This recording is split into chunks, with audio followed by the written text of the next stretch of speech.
ว่าจะเบิ่งแปลกอยู่บ่มื้อนี้เอ้ยเหี่ยวนี่ค่อยเบิ่งแปลกมื้อนี้ เจ้า บ่จะว่าค่อยสงสัยว่าเราซื้อครีมมื้อนั้นจะว่าจะให้หันเราซื้อครีมมื้อนี้หน้าคือว่าเฉาะชัยนะ แม่นแล้วมื้อน่ะ แบบนี้รา เจ้า ศี ให้เงินเราไปซื้อครีม จัก มา ได้จักชื่อจัก ชื่อพร เพิ่นว่าขี้ ซื้อพร คอยทาครีมบ่ได้มันนั่ง เออ อันนั้นน่ะมันเป็นคืออยากเป็นตุ่มเป็นบาดนะ โอ้ บอกเพิ่นว่าเอา ใส่ เงิน พร บอกเพิ่นเอาเงินให้แล้วไปซื้อเอาใหม่ด้วยบ่ครีม ชื่อแล้วค่ะทำแดงเรียบร้อยแล้ว แบบว่าหน้าตาเรามื้อนี้หันแบบว่าเฉาะชัยนะมื้อนี้นะแบบอารมณ์ดีมื้อนี้ฮะ แม่น เจ้า บอกให้ทาสติ๊กแดงๆแหน่ว่าพอให้ผู้บ่าวมีกำลังใจแหน่ อยู่ไป บ่ท่าก็ได้เลยวะผู้บ่าวก็มักอยู่นี่ โอ้ยยำแรงก็เลยสิทายำนี่เวียกเนาะมันบ่มีเวลาเนาะ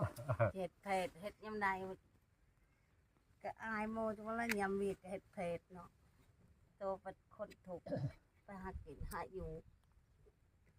น้อยมาก ไปหากินหาอยู่ไปใช้ก็มื้อนี่นะ ไปทัวร์หมดจนมาหน่อยไปนำทัวร์ โอ้ ไปลิ้วปุ๊บไปลำเลยนะ ไปลำเลย ที่ฮอดหน้าพุ่นเลยเอา บ่แม่นคิดฮอดผู้บ่าวนะเป็นต่างย่างไปเลย ที่ฮอดเนาะ ลมพัดแล้วก็ไปเลยบอกคนว่า มันกินฮอดบ่มีมาจากเนาะ ละเมอละย่างไปตัวที่ตัวแดนระวังเด้อ ไปหาเลยนะ ที่ว่าปากเกี้ยงทะเลงคือ บ่ จัก จังแม่นปากเกี้ยงเว้าคือแท้แต่ เออ ให้มันบอกด้วยให้ชมความเว้าในเจ้าฮะ ชมคำเว้าได้ขอยคันบ่มักขอยบ่ได้เว้าได้ถาม เอ้ย คันบ่เอาค่อยก็บ่ได้ว่าได้บัดนี้ แม่น คือเดียวแล้วซะ อืมคันบ่มักแม่ ใจต้องกันเนาะ ใจหายเลยนะ เจ้า คันคนก็คือถึกใจหันเว้านำได้ โดย มันสิเว้าได้ คนมักนะเฮาจังเว้าคนบ่มักเฮาบ่เป็นเว้า โอ้คันบ่มักแล้วบ่เว้านำบ่ บ่ เป็นก็ว่าบ่เป็นเนาะคนบ่มักเนาะ เฮาอยากด่าเลยได้ โอ้โหเด้อบ่ไม่ใหญ่คันว่าบ่มักบ่ถึกใจละด่าโลด ว่าบ่ถึกใจแล้วว่าทำไม โอ้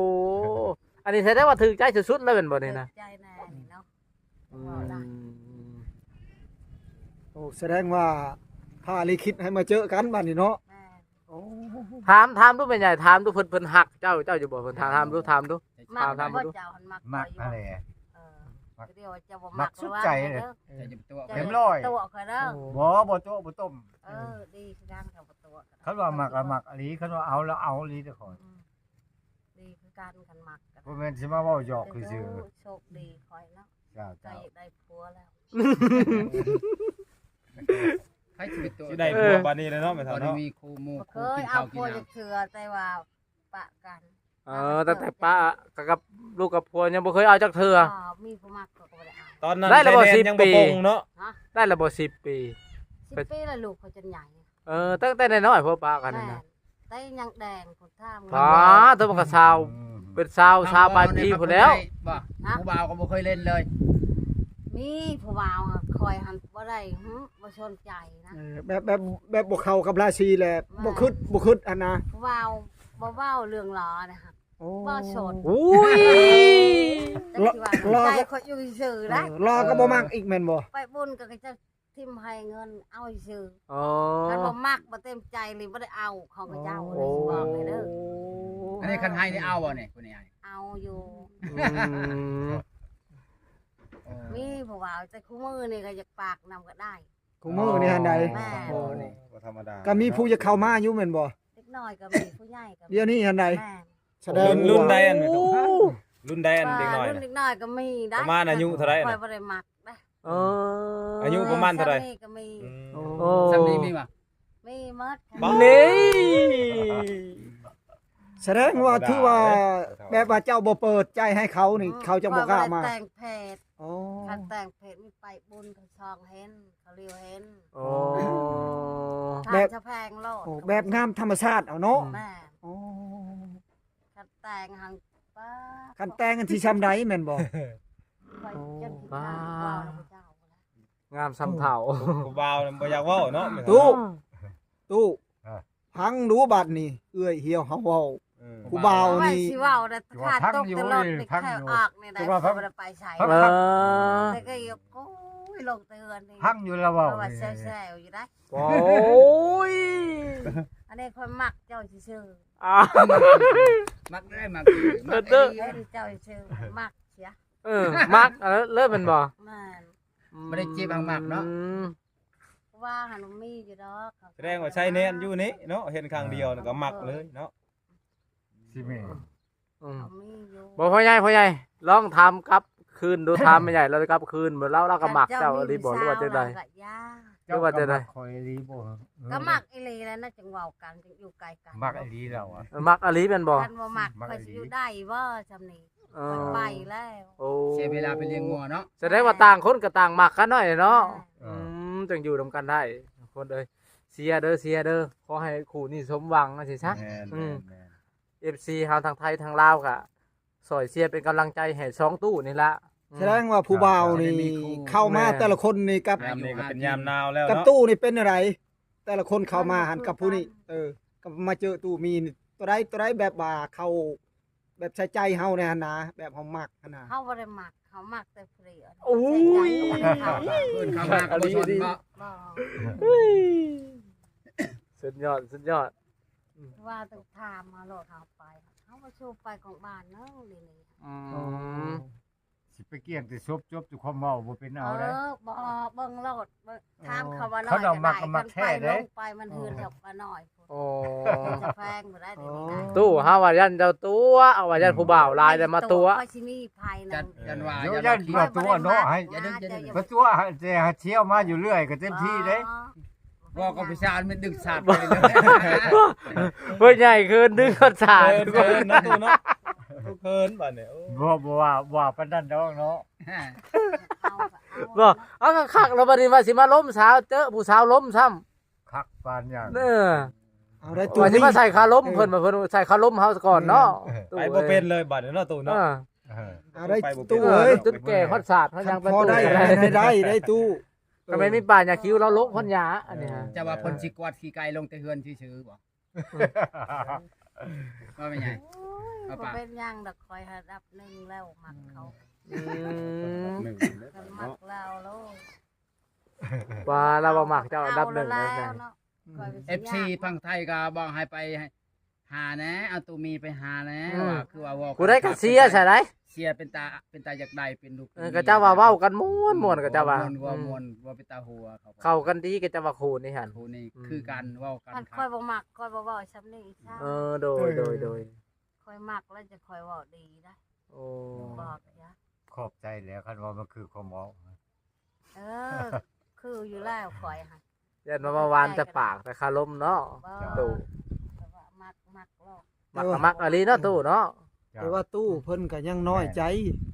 มากินนี่น้อยใจไปเก็บหมักถั่วกับเห็ดกระด้างโอ้ยไปฝากก่อนว่าแต่ว่าเอื้อยเหี่ยวในชาวเหี่ยวเราบ่มักข่อยก็ยาเราอ่ะแต่ข่อยอยากเบิ่ง มันน้ำใจเนาะ เออ แล้วบ่มักกะยาว เราเว้าแบบนี้ได้เราอ่ะเด้ หวานมักเต็มใจ โอ้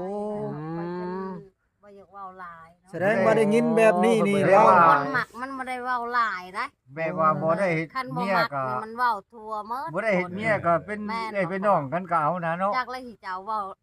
ลมผู้ชาวเฮิงว่า เออ สิเว้าจำได้ก็เนี่ยเฮาบ่มักมันก็บ่ได้ อืม แม่นความเราได้แม่ แม่นก็เล่าแล้วกันหาสิหึงบ่ได้กันบ่มีความหมาย เออ อืม เฮาต้องจำไว้ในใจโลดเว้าซั่น โอ้ แม่ โอ้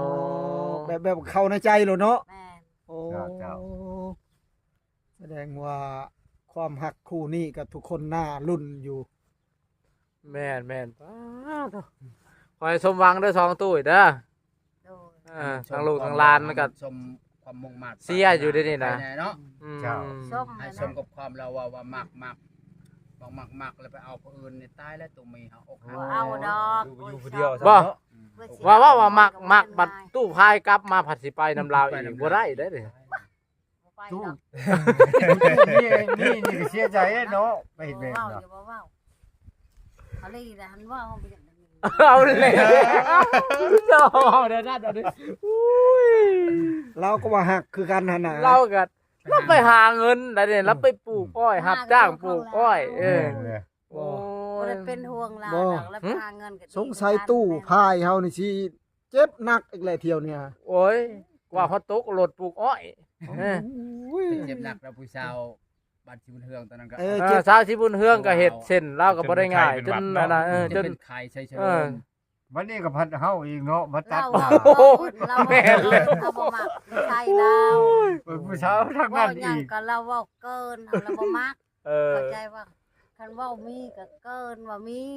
อืม คันว่าดุก็เกินว่าดุเฮาบ่มั เฮ็ดให้กลางคืนเขาว่าว่า บ่มักนะเฮา อุ้ยจังว่า น้อยนี่เฮาดึงหลีได้ ดึงแบบใด หลีได้ดึงหูจนแหลน เอาเลย โลดเนาะ ชดนะ อืม เป็นผู้ใหญ่ชื่อติ เออ โอ้แสดงว่าบ่มักแล้วเนาะบ่มักประตูเพิ่นเนาะ ก็ถ้าบ่มักเขาอะบ่อยากได้เห็นเว้าเลยเว้า ว่าจะบ่มักในสมมุติว่าเราจะมาเล่นน้ำเจ้าได้ชนะได้อยู่บ่ มาลินละล่าได้เพิ่นมาลินซื่อๆมาเยี่ยมมายาม ตู้พาย ได้อยู่บ่เพิ่นมาเยี่ยมมายามเฮาซื่อๆนี่นะ ปากดีก็เว้าดี